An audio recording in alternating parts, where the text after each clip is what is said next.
Ta parole est une lampe à mes pieds, une lumière sur mon sentier. Psaume 119, verset 105. La méditation.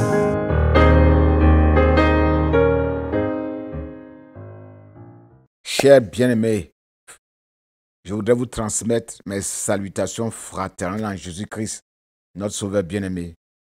La Ligue pour la lecture de la Bible, en nous exhortant à méditer chaque jour la parole de Dieu, par l'utilisation quotidienne du lecteur de la Bible, veut nous amener à une vie spirituelle, une vie de dévotion disciplinée, méthodique, afin que nous puissions proclamer comme Pierre, Seigneur, à qui irions-nous?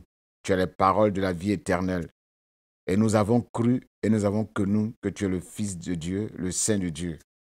Pour y arriver, aujourd'hui, nous méditons dans le livre de Jean, au chapitre 11, du verset 46 au verset 57.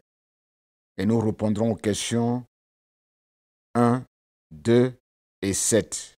Nous prions avant de méditer la parole de Dieu. Seigneur, nous bénissons ton nom pour ta parole qui nous fait tous les jours du bien. Ta parole qui nous guérit. Ta parole qui nous restaure. Nous ne pouvons pas nous en passer parce que sans elle, notre vie n'a pas de sens. Nous nous approchons de toi ce matin avec un cœur libéré, avec un cœur nécessiteux. Nous avons besoin d'être avec toi pour vivre. Nous avons besoin de ta présence. Bénis ta parole dans nos cœurs au nom de Jésus. Amen. Nous lisons la parole de Dieu dans Jean chapitre 11 à partir du verset 46. Quelques-uns, cependant, s'en allèrent trouver les pharisiens et leur rapportaient ce que Jésus avait fait. Alors les chefs des prêtres et les pharisiens convoquèrent le grand conseil. « Qu'allons-nous faire ?» disaient-ils. « Cet homme accomplit trop de signes miraculeux. Si nous le laissons faire de la sorte, tout le monde va croire en lui. Alors les Romains viendront et détruiront notre temple et notre nation. » L'un d'entre eux, qui s'appelait Caïphe et qui était grand prêtre cette année-là, prit la parole. « Vous n'y entendez rien, leur dit-il. Vous ne voyez pas qu'il est de notre intérêt qu'un seul homme meure pour le peuple, pour que la nation ne disparaisse pas tout entière. » Or, ce qu'il disait là ne venait pas de lui. Mais il était grand prêtre cette année-là. Et c'est en cette qualité qu'il déclara, sous l'inspiration de Dieu, qu'il fallait que Jésus meure pour son peuple. Verset 52. Et ce n'était pas seulement pour son peuple qu'il devait mourir, mais c'était aussi pour rassembler tous les enfants de Dieu dispersés à travers le monde et les réunir en un seul peuple. C'est ce jour-là que les chefs des Juifs prirent la décision de faire mourir Jésus. Jésus cessa donc de se montrer en public. Il partit de là et se retira dans la région voisine du désert, dans une ville nommée Éphraïm. Il y passa quelque temps avec ses disciples.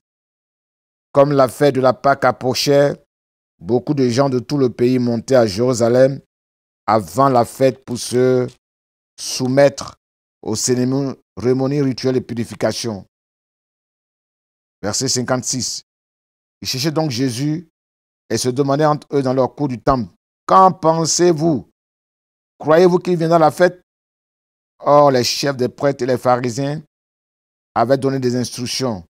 Si quelqu'un savait où se trouvait Jésus, il devait les prévenir pour qu'on l'arrête. Amen. La question numéro 1 va nous permettre d'observer ce texte en nous posant cette question. De qui ou de quoi parlent ces versets que nous venons de lire tout à l'heure? De qui ces versets parlent? De Dieu, le Père de tous les hommes, au verset 52. De Jésus, l'homme des miracles. Du peuple, de la nation, des pharisiens, les adversaires de Jésus, des principaux sacrificateurs et du Sanhédrin, grand conseil du tribunal juif, qui avait été autorisé par les Perses pour qu'ils jugent leurs propres affaires, de Caïphe, le souverain sacrificateur, des disciples de Jésus, des enfants de Dieu qui sont dispersés à travers le monde, de toutes les races, du corps de Christ, des Romains, le peuple qui avait colonisé Israël en ce temps-là. De quoi parlent ces versets? Ces versets parlent de miracles, du temple, de l'existence de Dieu, de la décision de faire mourir Jésus, de la ville d'Éphraïm, de la fête de Pâques, des cérémonies rituelles de purification et des instructions des autorités religieuses pour faire arrêter Jésus. Question numéro 2. Qu'est-ce que j'apprends sur Dieu, sur Jésus, sur le Saint-Esprit à travers ces versets? Sur Dieu. Au verset 51, c'est Dieu qui inspire les hommes dans leur proclamation, dans leurs enseignements, dans leurs prophéties. Verset 52, Dieu a des enfants dispersés à travers le monde. Sur Jésus-Christ, le verset 47 nous montre que Jésus accomplit beaucoup de miracles qui effrayent les autorités religieuses. Au verset 48, les enseignements de Jésus et ses miracles ont un impact sur le peuple. Au verset 51, il fallait que Jésus meure pour que le peuple soit sauvé, pour que le peuple ne disparaisse point. Au verset 52, il fallait que Jésus meure afin de pouvoir réunir, rassembler tous les enfants de Dieu dispersés à travers le monde. Et au verset 50, Jésus arrête de se montrer en public pour ne pas faire échouer sa mission. Il ne tente pas Dieu en provoquant des hostilités inutiles qui vont provoquer sa mort précoce. Il sait se retirer au bon moment. Sur le Saint-Esprit, qu'est-ce que nous pouvons apprendre? Le verset 51 nous renvoie à 2 Pierre 1, 21, où la parole de Dieu nous dit qu'un message prophétique, comme celui de Caïphe dans ce texte, n'émane jamais d'un caprice humain. En effet, les saints hommes de Dieu qui ont parlé depuis les temps anciens, ils l'ont fait pousser par le Saint-Esprit. Et ils ont prononcé des paroles que Dieu leur inspirait par l'action de son Esprit Saint. La question numéro 7, quelle vérité Dieu me révèle dans ces versets que nous venons de méditer? Au verset 46, le message de Dieu peut connaître diverses fortunes quand il est prêché et accompagné de miracles. Il peut être reçu par une partie de l'auditoire ou il peut être repoussé par une autre partie. Les guérisons miraculeuses ne sont pas seulement source de conversion. Elles peuvent aussi engendrer de l'incrédulité, le rejet, la haine, des troubles. Artémis, dans les Actes des Apôtres, et ses collègues bijoutiers étaient en colère, furieux, à cause de la prédication de l'apôtre Paul, à cause des miracles de l'apôtre Paul, qui mettaient en danger leur gagne-pain, leur notoriété, leur renommée. Dans Actes chapitre 19, on peut voir cette histoire-là. Confirmant ainsi ce que Abraham a dit de l'homme riche dans le séjour des morts. S'ils n'écoutent pas Moïse et les prophètes, ils ne se laisseront pas persuader, même quand quelqu'un ressusciterait d'entre les morts. Luc 16, verset 31. Au verset 47, Jésus faisait beaucoup de miracles, trop de miracles. En effet, le miraculeux bien-aimé font partie, les choses extraordinaires font partie de la vie quotidienne du chrétien, des hommes de Dieu qui ont fait une alliance avec Dieu. Au verset 48, si nous le laissons faire, tout le monde croira en lui, tout le monde nous abandonnera. Le rôle des miracles est d'attirer les hommes vers Dieu, de les pousser à croire en Dieu, et non de placer leur confiance en l'homme, qui n'est qu'un simple instrument pour opérer l'extraordinaire. Au verset 49, il est effectivement avantageux que Jésus-Christ, le Fils de Dieu sans péché, meure pour nous, afin que le monde ne périsse pas. Par la bouche des animaux, par les cailloux, par les enfants qui sont à la mamelle, par les ennemis même de Dieu. Dieu établit sa gloire. Dieu les utilise pour énoncer des vérités spirituelles, divines est fondamentale. En effet, Dieu a tellement aimé le monde qu'il a donné son Fils unique, afin que quiconque croit en lui ne périsse point, mais qu'il ait la vie éternelle. Jean 3, verset 16.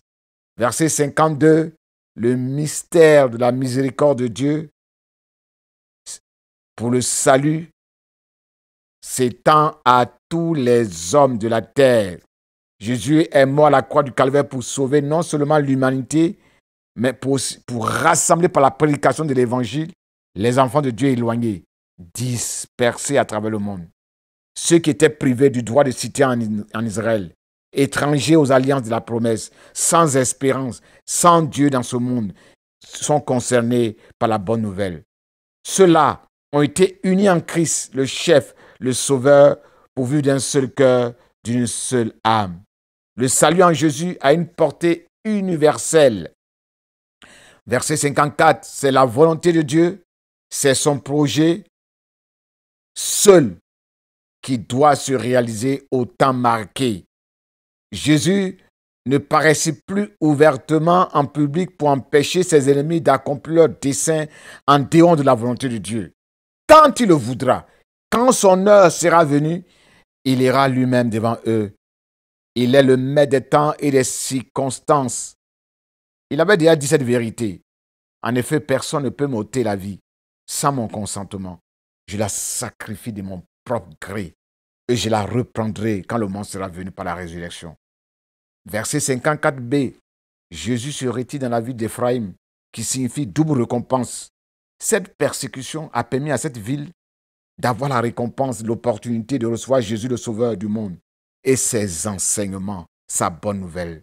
En effet, toute chose concourt vraiment au bien de ceux qui aiment Dieu, de ceux qui sont appelés à recevoir la bonne nouvelle. Verset 55.